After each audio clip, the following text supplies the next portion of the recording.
বুধবার রাতে যখন ঘুমাতে যাই তখন মাথার মধ্যেই একটাই চিন্তা থাকে যে ভোর হলেই বৃহস্পতিবার।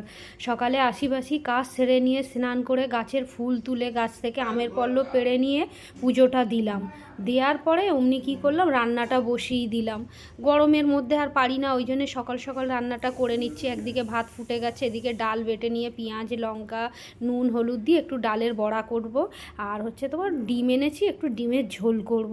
তারপরে এরই মধ্যে দেখলাম সবজিওয়ালা এসছে, সবজিওয়ালা দিয়ে একটু কলমি শাক নিয়েছি, কলমি শাকও ভাজা করব। তা দেখো ডালের বড়াটা ভালো করে ফাটিয়ে নিয়েছি, কড়ায় তেল দিয়ে একে একে একটু বড়ার মতন করে নিচ্ছি, নিয়ে একটু রেখে দেব। দিলে এটা না গরম ভাতের সঙ্গে একটু লঙ্কা পেঁয়াজ দিয়ে খেতে বেশ ভালো লাগে।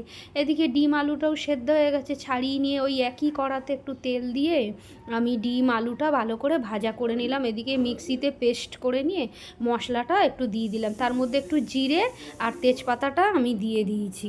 দেওয়ার পরে মশলাটা কষিয়ে নিয়ে ভালো করে তার মধ্যে আবার ডিম আর আলুটাও দিয়ে দিয়েছি। এদিকে ঝোলটা ফুটতে থাকলো। তো হ্যালো এভরিওয়ান, তোমরা কেমন আছো? আশা করি তোমরা ভালো আছো। এই গরমে কে কেমন আছো? ভালো থেকো সবাই।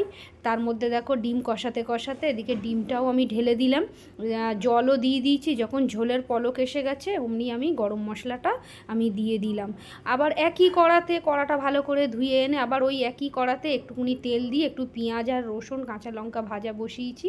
একটু কলমি শাকটা ভাজা করব। কলমি শাকটা হতে থাকলো, তারই মধ্যে অনেকটা বাসন ছিল, একটু মাজা ধোয়া করে নিলাম।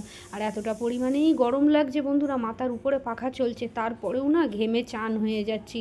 তারপর দেখলাম আমার গাছের এই যে মানি প্লান্ট গাছগুলো বেশ একটু তরতাজা, আর একটু ধুয়ে আর একটু ঠান্ডা জল দিয়ে দিলাম, আরও ভালো লাগবে। তার মধ্যে এই কাজগুলো সারতে সারতে বরের টিফিনটাও টেবিলে রেডি করে ফেললাম। ভাত তরকারি শাক ভাজা দিলাম। আমার ভিডিওটা ভালো লাগলে বন্ধুরা লাইক করো, কমেন্ট করো, শেয়ার করে আমার পাশে থেকো। টাটা।